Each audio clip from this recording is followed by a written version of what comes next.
Good morning or afternoon, depending on what side of the pond you're on, and welcome to an extra special episode of Across the Pitch. My name is Phil Kennedy, and I'm joined by Darren Woodhead for one of our special Sunday sit-downs with Accrington Stanley legend Michael Welch, who is coming on the show with us to tell us a little bit about his time with Accrington and with other teams throughout England, where he has some great stories to tell for us. Welcome to the show, Michael. Thanks for having me, Phil. Hi, Darren. How are you doing? Yeah, how are you doing? Thanks for coming on, Michael. Yeah, it's good to, like we just said earlier before we came on air, it's good to have a little reminisce about old times, especially what's going on in the world at the moment. It's nice to think about football. Yeah, we're all missing it, amazingly. It's only been a couple of weeks, but it feels like a lifetime since I watched a game of football. So any chance we can get to talk or reminisce about the good times, and all the better for me.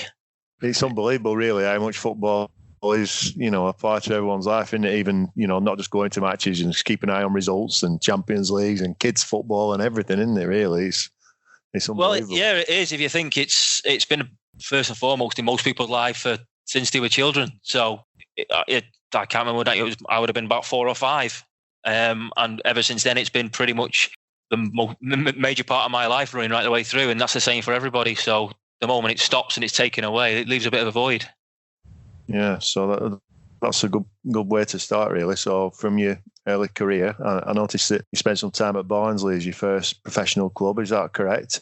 It is, yeah. When I was in the sort of teenage years before, these are the days of the School of Excellences and whatnot, I bounced about between a few. I was at Crewe Alex under Steve Holland.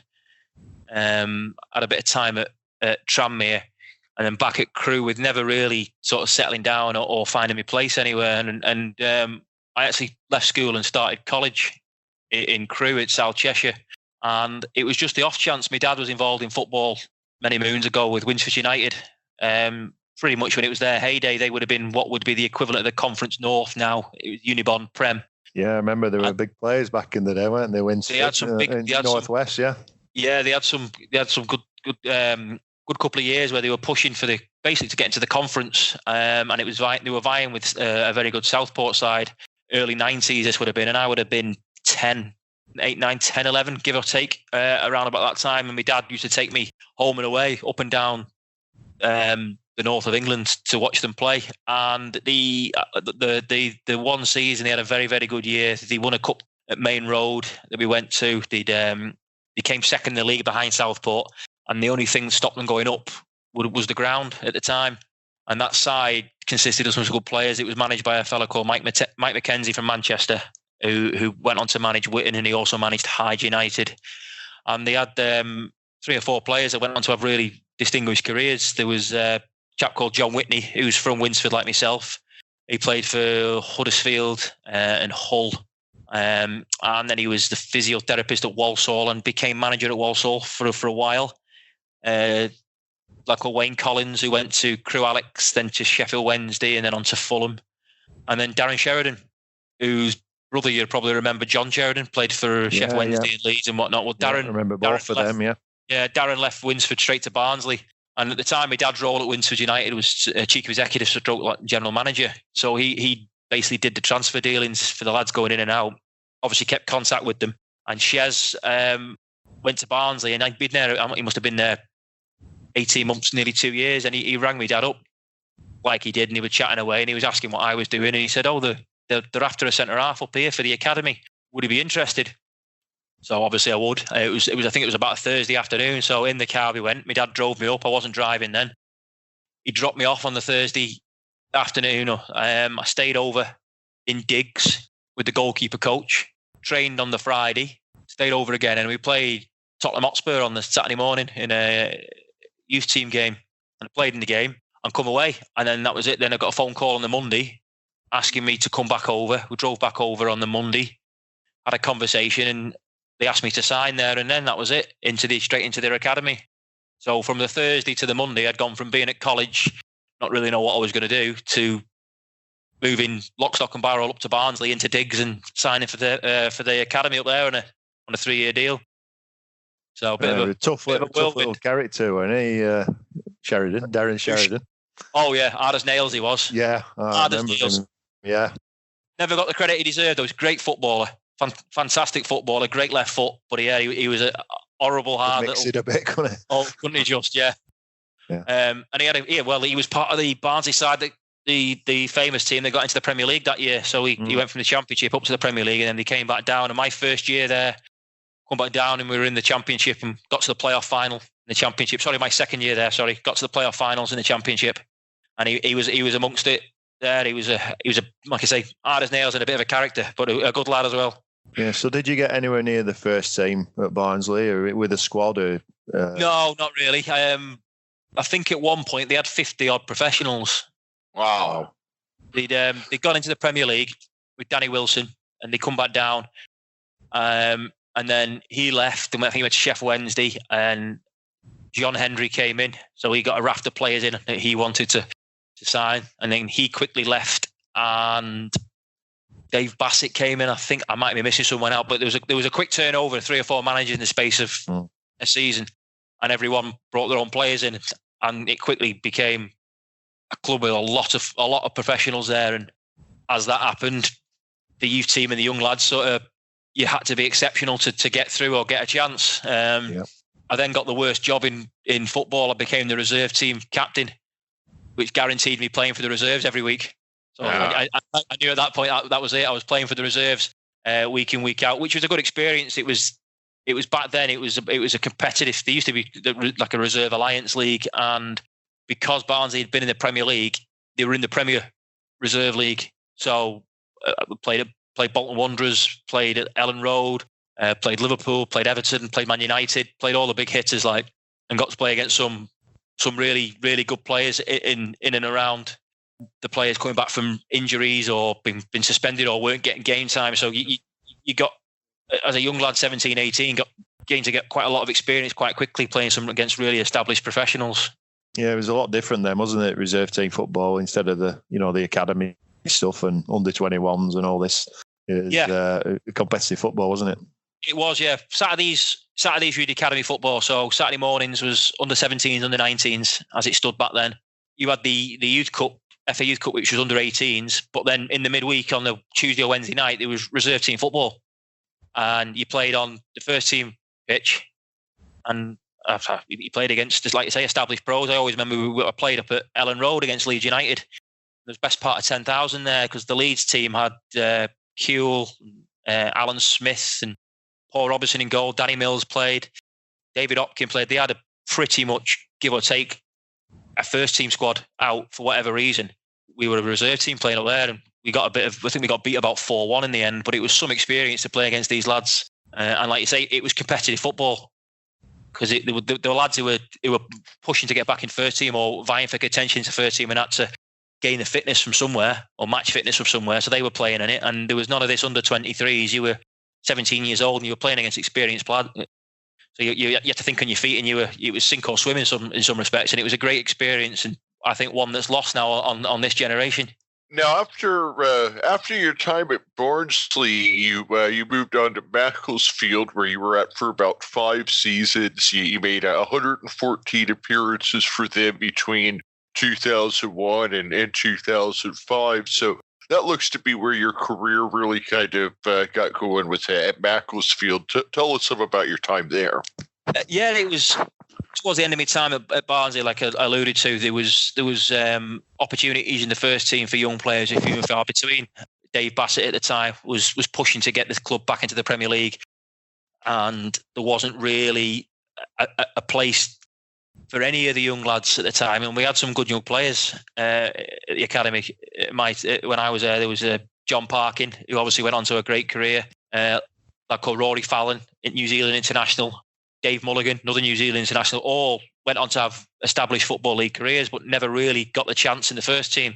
So it was opportunity to maybe go out on loan. And I never had an agent throughout my whole career, so it was just between myself and my dad, and we made a few calls, tried a few contacts, and the first one that came back was Barnsley. Was Macclesfield at the time. So it was 40 minutes from where I lived. So I moved back home and I started travelling there, and then in and around the first team, and then got a chance the last 6 games of the season to go in and play some first team football in League Two, and sort of never looked back really. That finished the last 6 games of the season, played every game, and then following season I was in and around as part of the first team squad, and it was fantastic. It was brilliant.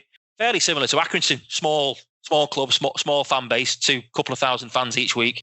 Very similar size club, really, isn't it? Yeah, and sort of similar ethos between the fans. There was a family club.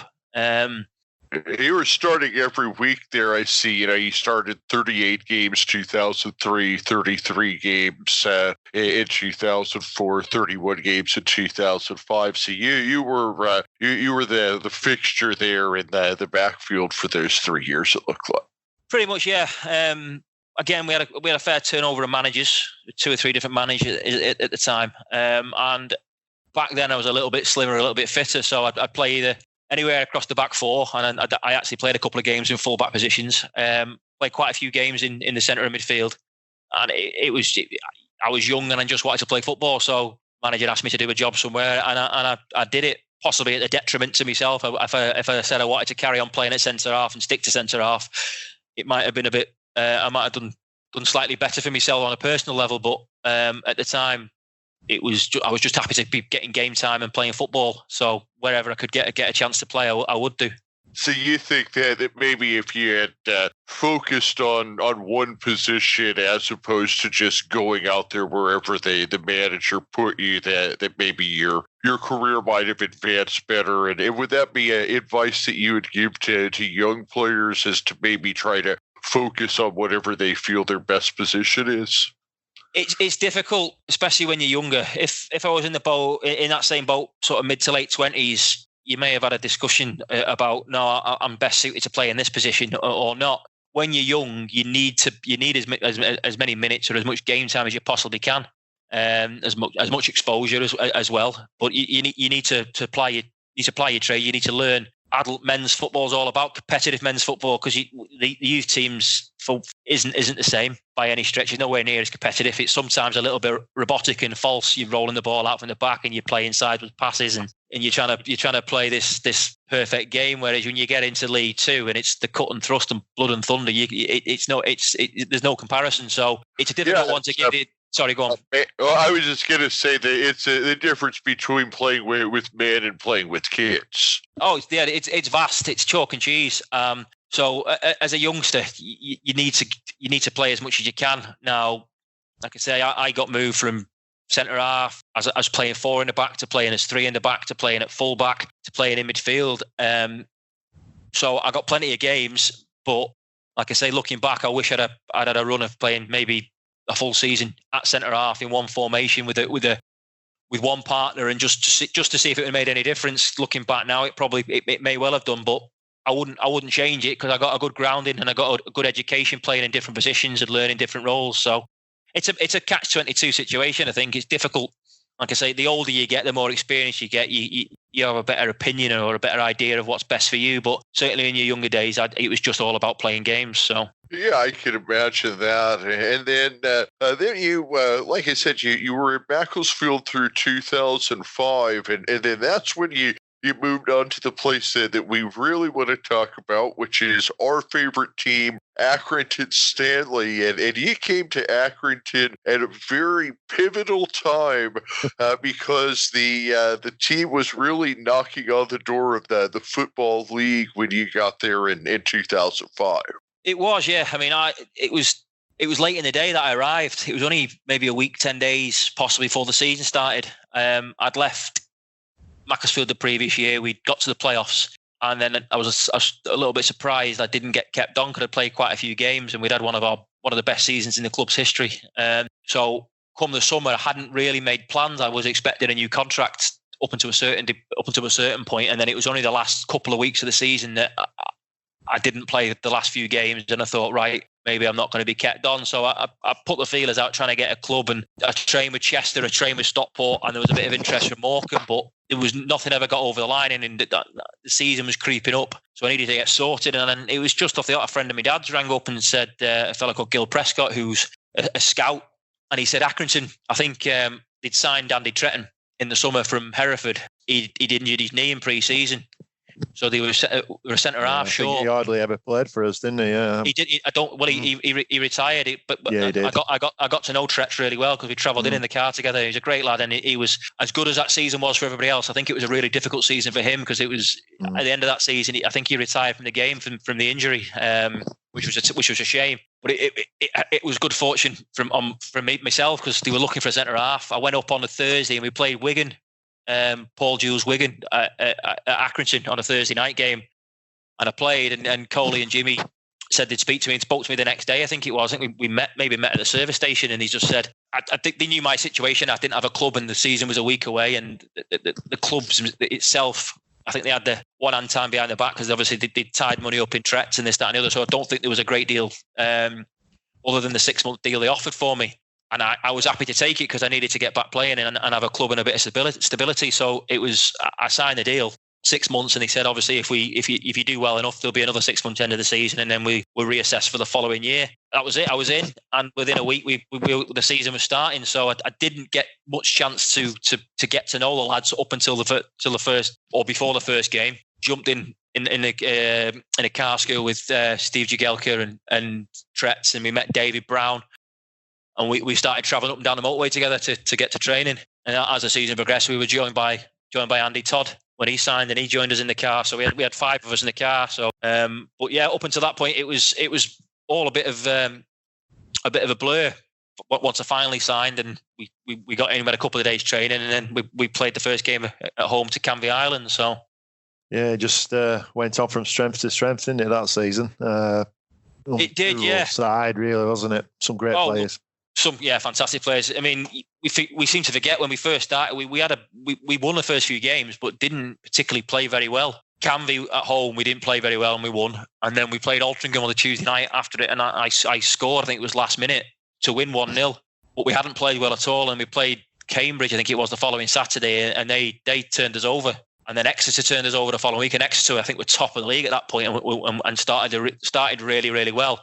And I think there was frustration from John and Jimmy because I think they knew they'd put a good squad together. The team, like you say, the season before had come up and had done really well for the first year back in the conference.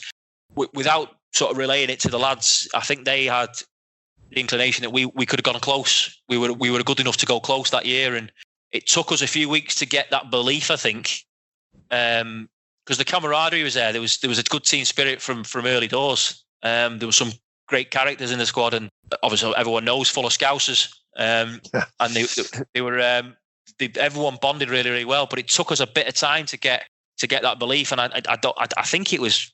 Well, I know what game it was for me, but that was. We'll probably get to it later on. Was the Greys game away? It was live on Sky, but yeah, live on TV. Yeah, live on TV. Before that, we were a bit hit and miss, and we were there or thereabouts. We were never too far away. I think we were always sort of third or fourth, give or take. Other teams were having little runs and this, that, and the other, and we were and there were some big sides in the league that year. You go back to there was Stevenage, York were a big side, Cambridge. You had Exeter. I think for me that York, I mean that away game at back end of the season, that was the one that clinched it for me. I know. Oh yeah. Walking was the one, but I think that's when I realised that away game at York.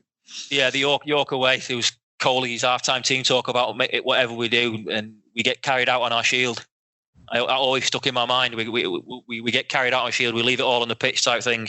And I think there was a bit of relief from a lot of the players after that game because I think that was the one that we knew that got us over the line because they were a good side. York at the time, some good players. Andy Bishop up front, who I think went on to be top scorer.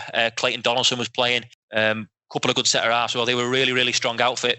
Amongst others, there was some others, but they were to beat them after beating them at home early on and do the double over them was like you say. I think the realisation of a lot of people that we were going to win it. But I think from the Greys game early on in the season when we beat them, because they were the big money team in the league that year. They had a lot of good players. Went on to have great careers. You've got Gary Hooper and Craig McHale Smith and I can't remember his name now. The lad who played up front for Peterborough. Yeah, I think they beat us at home, didn't they? In that, they did, yeah. Really, that was late on. That I think game, it was pretty much. Yeah, it was pretty much done. That was after done the and dusted, game. Then, weren't it? We were pretty much done at that point. Yeah. I think we had to win one more game to clinch it. So, and they were pushing to finish high that they can. Aaron McLean, that was his name. Sorry, the other chap who played up front for him, Aaron McLean. Yeah. But we went down to their place, and I think they were unbeaten, and they were unbeaten the season before when they got promoted at home all year. So they hadn't been beaten at home in a season and a half or something like that. And then it was live on Sky Sports midday kickoff, and we turned them over. And the bus journey back was a bit of a party. I think all the lads were enjoying it. We stopped off, we got a few beers, and we enjoyed the bus journey home. And I think that was the realization from all the players that we could go on and do something special that year. And I think it proved, because after that game, we went on a run of, I think it was best part of 18, 19 games unbeaten. Yeah, it's just, there were no stopping the team down. I mean, some great players. I mean, is there anyone who stands out for you, who you played with? I mean, because some top players, weren't there? Gary Roberts and there were some top players. I mean, Gary was a fledgling career. He'd come from non-league or from the Welsh League, and the moment you'd seen him in the game, he was still a little bit raw. He hadn't learned his role completely. But I tell you what, whenever we got half a chance, he'd give him the ball. He was mesmeric out on the wing. He'd beat players for fun. Deliveries with different class. Eye for goal. He was. You could see he had the potential to go on, and he's proved that since. I mean, he's had a fantastic career. Most of it spent up in the Championship. He's had promotions with big clubs. He's still doing it now for Wigan. But yeah, he was a great player. He was a great character as well. He was life and soul, as a lot of them were. There was him, Ian Craney as well, who was a fantastic footballer. Another lad who took a bit of time to get to the professional game. I think it was early 20s by the time he'd made his first league appearance. I know he was at Altrincham previously, but he obviously went on to I think Swansea and Huddersfield, I think he played for. But another one who had all the ability in the world. Someone you could give the ball anywhere on the pitch, and you'd have confidence and trust in him to do something or keep the ball. But we had players right the way through. We had Liam Richardson, who played left back, left hand side to me when I was playing centre half, who was different class. Such a wealth of experience for someone who was relatively young at the time. I think he was only a year or two older than me, maybe. But he had a wealth of experience. Had a great head on his shoulders. You can obviously see he's gone on to be a manager and now an assistant to Cookie at Wigan. But he knew the game inside out, and I think he was pivotal playing behind Gary on the left hand side, giving to go and be a threat. Didn't ask too much of him defensively. Asked certain things, asked him to take up certain positions, but wasn't too worried about him coming back and defending. Just give him the trust to go, no, I'll back you up, you go and play. But right the way through, we had like obviously Paul Mullen. You've had him on the podcast. Yeah. One of the nicest guys you could possibly meet. Obviously, probably Accrington's greatest ever player. He personifies the club, but he was such a good footballer as well. He gave us the option, because we were a good footballing side, but Muller's give us the option to mix it up as well. So if we needed to go long and hit the big man, he was always a fantastic target man to hit. And I don't want to do him a disservice by calling him a target man, because he was technically very good. He got hold of the ball and he brought players in. He was very clever with his flick-ons, with his head and his touches, laying people in.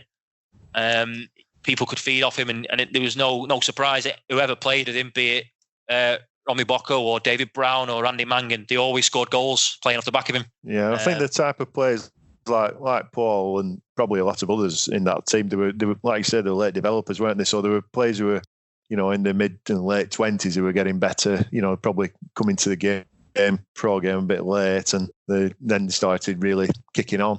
Yeah, there was right, a lot of that. I say Muller's was mid late 20s at the time, but even with Gary, he was only Gary Roberts and Craney. They were only early 20s, but because they'd missed the boat, so to speak, of coming through the academies at a big club and had to fight for it, that they had this grit and this bit of determination about them to prove people wrong. Maybe I might be doing a disservice to them there, but they had an edge about them, and we had that right the way through the team, team, and that probably comes. A lot of that comes from probably Coley and Jimmy, because they both had an edge about them as well. They had a side to them. Still have. Yeah. They probably never lose you, but they were. You could see they were born and bred winners. They wanted to win at whatever they did, and whatever cost. they wanted to win, and that was something that I think pretty much every side they've had to have, and the players had to have with them. And like you say, right the way through that side, that we had some really, really good footballers, fantastic characters, but the will to win and the drive we had obviously spoke volumes on the pitch. Yeah, so a fantastic season, obviously promotion, and then it's into the Football League, so it's back into the Football League for yourself. 1 year out, yeah, which was great. I never wanted to drop out of the Football League, and I was like I alluded to earlier, victim of circumstance. Really, there was nothing doing for me at the time, and Accrington was offering me a deal. But the year we had still ranks as the best year I ever had in my football career. And I think there's a few lads who said that it's the best team I ever played with, not just on the pitch but off the pitch. We some of the bus journeys home were eventful, to say the least. Yeah, I can imagine. Stopping off at the nearest Tesco's or supermarket and basically stripping the place dry of any alcohol it had in there. A speaker on the bus going home, lads singing. Yeah. It was brilliant. And then to finally get over the line and win the trophy was unbelievable. Season before the season finished, we were off to Portugal for a week to enjoy ourselves. Apparently it was warm weather training, but I didn't kick a football for 6 days, so I don't know if anybody else did. Aye, a good time at by all. Oh, just a bit. Yeah, we came back, and then obviously back into the Football League the following year, which was which was fantastic for the club. Obviously for everything that happened back in when the club went out of business. Amazing, yeah. Off the back of that, the media exposure the club had right across the board, all the TV channels were all over us because of obviously the historic name of Accrington Stanley. So to be involved in that on the playing side was fantastic. And on that note, you got a little bit of a claim in the media as well in the next season for a certain goal. We can't obviously pass that by without mentioning it. Early in the season, away at Stockport, I was behind that goal. Yeah. Oh, you were there, yeah. My dad was. You were there. I was there that night, yeah. Nice. Yeah, my dad was there. I think he fell down about 4 rows of chairs when it went in, celebrating. Yeah, it come from a long way. So go on, tell us a bit about that. Yeah, tell us about that. 40 yards out, right? Yeah, there or thereabouts. Anybody that knows me who's played with me always knew I fancied myself as a bit of a goal scorer, and I'd missed far more than I ever scored. I was never shy in having a pop at goal from anywhere on the pitch. So I always fancied myself to get on the score sheet as best I could. So anytime there's a free kick or anything like that, I would always be there or thereabouts. And usually Craney and Gary Roberts would tell me to go away. But it was one of them. I don't know why. My first intention was just to get to the ball first. You were talking about how you score goals from anywhere on the field, and you'll take one from anywhere on the field. And now everybody knows about that famous one from Accrington from 40 yards out. But I know I'm gonna say this wrong, but when you were playing for Altrincham, you had one from 70 yards out, didn't you? Yeah, that's correct.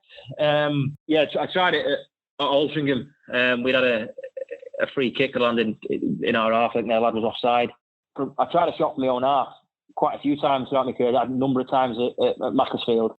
I tried it at Accrington once as well. I think with Torquay away. When we beat them 2-0. And I think the keeper tipped it onto the bar or tipped it over. I can't remember rightly. But I always had a look at it. No matter where I was on the pitch, if I was in range, I'd always just see to try and catch the keeper out. And the one at Altrincham was the same. The ball, guy was giving offside, and the ball just landed at his feet, so I stopped it ready. And the keeper was about penalty spot or just a bit further out, so I thought I'd give it a go. And I caught that one well, and it went in. That one was probably the most satisfying goal I ever scored because of the amount of times I'd tried it over the years. But the one at Stockport, it's definitely the best goal I ever scored. Now, it sounds like you may have heard of an ice hockey player, Wayne Gretzky, and he had a famous quote where he said, you miss 100% of the shots you don't take. It sounds like that was your philosophy. It was, yeah. I remember Wayne Gretzky when I was growing up. He was one of the best ice hockey players ever, wasn't he? If I remember rightly. And all-time leading hockey goal scorer. I mean, he was just an incredible player, right? You and I are actually about the same age, so we both watched him It's lost on me, that one, Phil. I used to grow up watching on a Saturday morning. All about Wayne Gretzky. That's what you have to ask Tony. Yeah, I'll Google him. Trans World Sport on a Saturday morning, Darren. Used to watch that before Serie A. Because after football Italia, you always used to see a bit of ice hockey on there. Right. I used to watch Serie A, but that bypassed me. No, that the ethos of that is, anytime I'd have a chance, half a yard, I'd take a shot. Like you say, be it free kicks or from open play or wherever I got the chance. The scores for Altrincham from my own half was something I've been trying for a number of years and it never came off. So when I got the chance and it went in, it was, let's say, very satisfying. But the one for Accrington is the one that I'm still dining out on all these years later, to be fair. So well, that's it. Yeah, it's resurfaced this week on Twitter, and I'm sure it'll be there forever. Yeah, it was posted by the team on Facebook. Darren, you have those listener questions, so let's jump into the listener question. Right. Okay. Yeah, no problem. So we've had Jason Graham on Twitter, big Stanley fan. He's, I'm sure you know who he is. Big, I know who he is, yeah. Feature behind the goal with all his flags and the ultras. So he's had a few questions. One about your memories of the Clayton End and how they compare to other clubs you've played at. You know, that rapport you have with the supporters, etc. To be fair, looking back, and obviously the rapport at the time was fantastic. And it's probably, well, it's not probably, it is the best rapport I've had with any club I play for on a personal level. Best set of fans on a personal level. They were fantastic. Be it during the game, or you sit and have a pint in the clubhouse afterwards, or even to this day now, they come down. They were down last year into my dad's pub in the Old Star in winter. They stopped off before going to the Shrewsbury game. They came down, and I went down and had a pint and seen everybody. It's the best relationship I've had with any club I've played for throughout my career.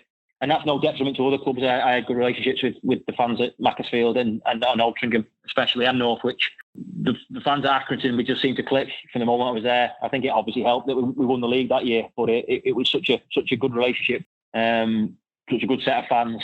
I absolutely loved my time at the club, and that was one of the reasons why.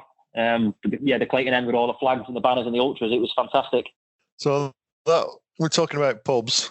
This is a question from John Timmins, and I don't pretend to understand it at all, but I'm going to ask it. And he says, the Irish fella who used to drink in the Rifleman's still kick the roof.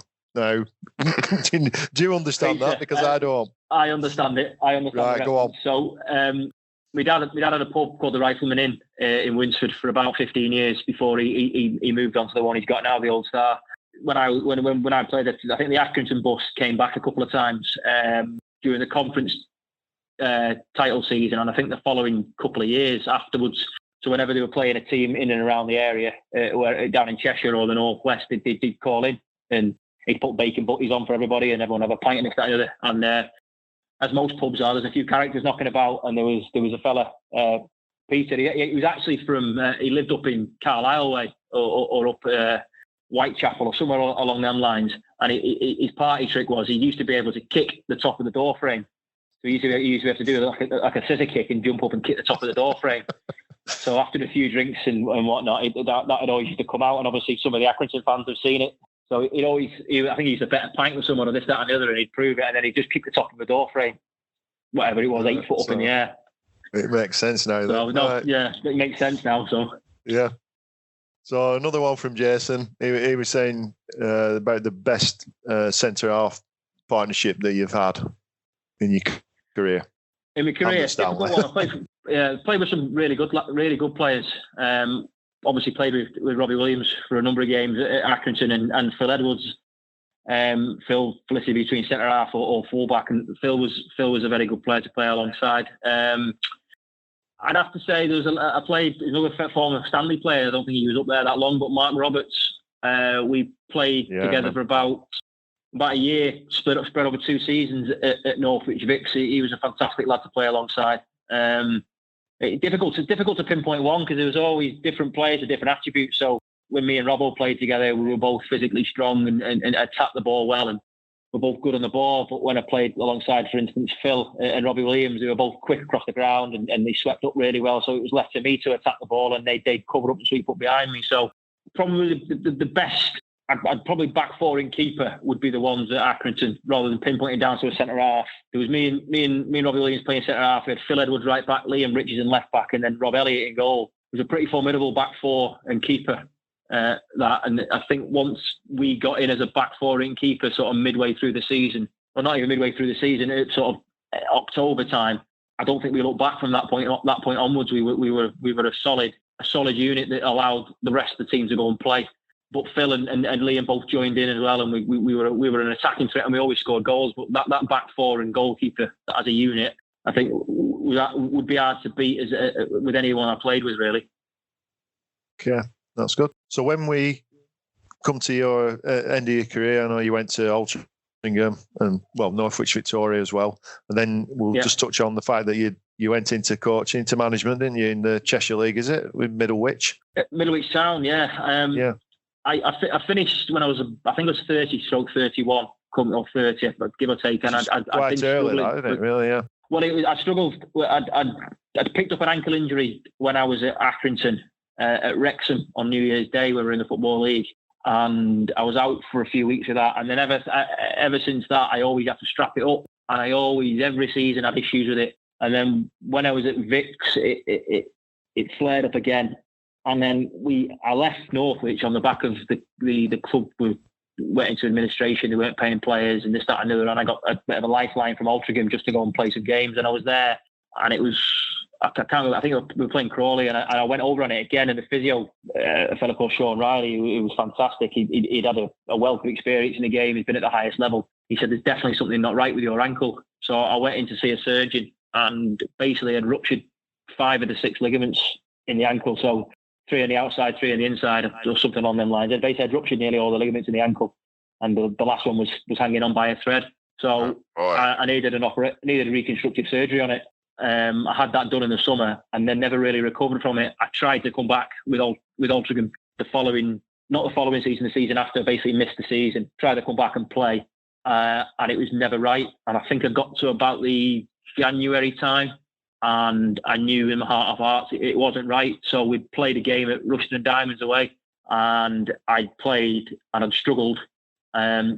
And because of the ankle, I struggled to play. I wasn't playing to anywhere near my ability or I wasn't fit enough. I wasn't playing to my ability. So I was kidding myself on. So I walked down to the front of the bus, and I hadn't discussed this with anybody. I hadn't spoken to my dad. I hadn't spoken to family members, even other players. But it was something in the back of my mind. And I walked down to the manager at the front of the bus and just said, "That's it. I'm done. I'm finished." Wow. He told me to sleep. He told me to sleep on it, and I did. And he said, "Have a couple of days to yourself." And I came back to him about 4 days later, and that was it.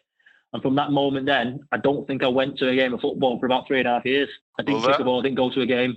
That's definitely not the way that you want to have to end the career, because I think that everybody kind of wants to have the opportunity to go out on their own terms, and it sounds like the injury just didn't quite allow you to do that. It didn't, no, and I resented the fact for a good few years. That's why I didn't go near a game of football for, like I say, 3 or 4 years. As time has gone on, I take a different stance on it now. I look back and think how lucky I was to play from 16 till 30. I played 14 years as a professional footballer, so I look back at it now with great fondness and how privileged I was. I don't look back with any resentment, and I think getting back involved in football helped me with that. So that's how I got back involved at a local level. There was a friend of mine, Ross, who was involved, and he was looking for someone just to give him a hand in the Cheshire League. So I said, yeah, no problem. And that's how it started. And I was doing a bit of coaching, and now I manage the side alongside Ross.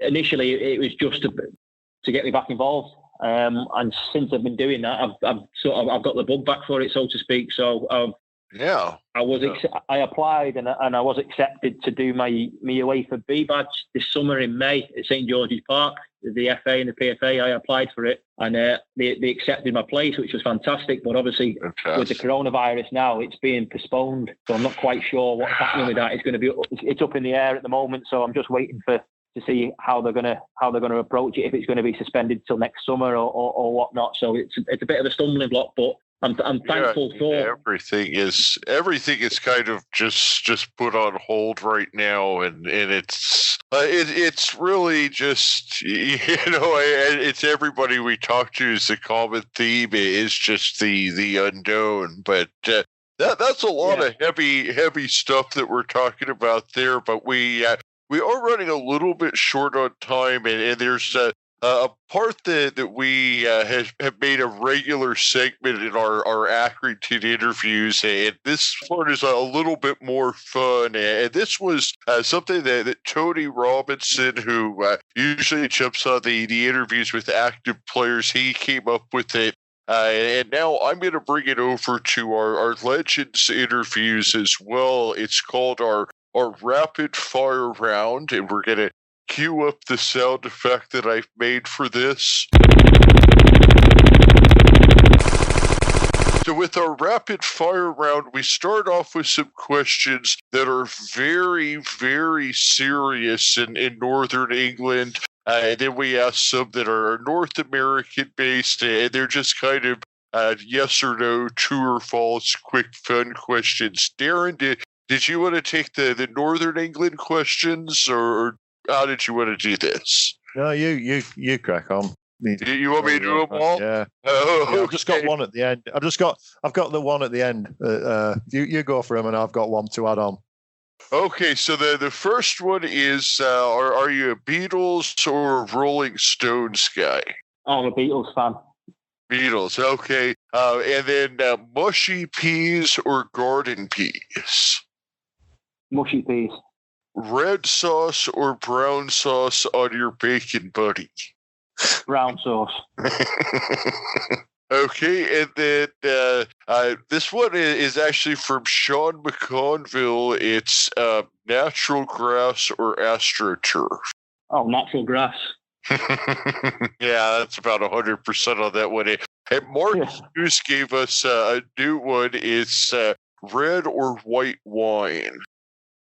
Oh, red wine all day. Red wine all day. Okay, good man there.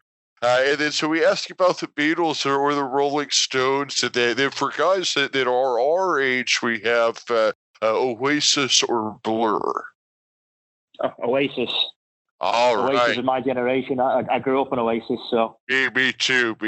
I think that anybody that went high school in the 90s like I did, and like I think you did also, we would definitely go with Oasis. But then Aaron Ayers, who's one of our co-hosts, he says Blur for some unknown reason.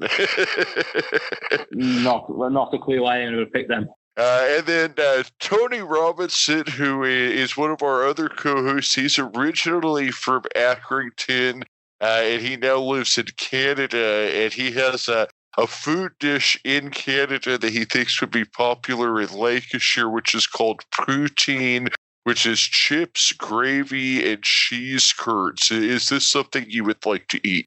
I'd give it a go. Chips, gravy, and cheese. All right, and then the very last one, this one's for me because I'm in Phoenix, Arizona, and here we like to put hot jalapeno peppers on our pizza. Would you like to have hot jalapeno peppers on your pizza or no hot jalapeno peppers on your pizza? I'd have them on other things. I'm not sure about my pizza. Pizza, cheese and tomato pizza. That's about as far as I go on a pizza, but I'll have jalapenos and other things. Well, try them on your pizza. You'll be surprised. I think Darren, you like the jalapenos, right? Yeah, oh yeah, I like the chilies, no doubt. Yeah. So just one question from me. I know myself and we've got another co-host called Aaron and Phil, and we have a group chat, and we know that Phil he's quite a big fan of Whitney Houston. So, I've got a question regarding the song "I Will Always Love You." So, is it Whitney or Dolly? Would you which version do you prefer? Both of you guys. I've got to go for Dolly Parton. Good man, very good man. Just a bit of fun there. We've had some good fun on a little group chat that we have on that note. Yeah, I didn't necessarily agree with Whitney Houston going in the rock game over, some actual rock bands. I'm just having a bit of fun at Phil's expense. I like that one. All right, well, Michael, I really appreciate you coming on the show. It's been a lot of fun, and we'll definitely have to do it again. Was there anything that we hadn't asked about that you wanted to make sure we did talk about today before we finish up? No, it's been great. It's been really appreciate you having me on. It's probably about time we did something as a group of players to get back together. It's 16 years, is it now, or whatever? 15 years since we won the title this year, and I keep in contact with a fair few of the lads through social media and whatnot. But it's probably something that we need to certainly think about doing, is having a reunion, maybe getting up to one of the games, all of us as a group. 2021 would be the 15th anniversary, wouldn't it?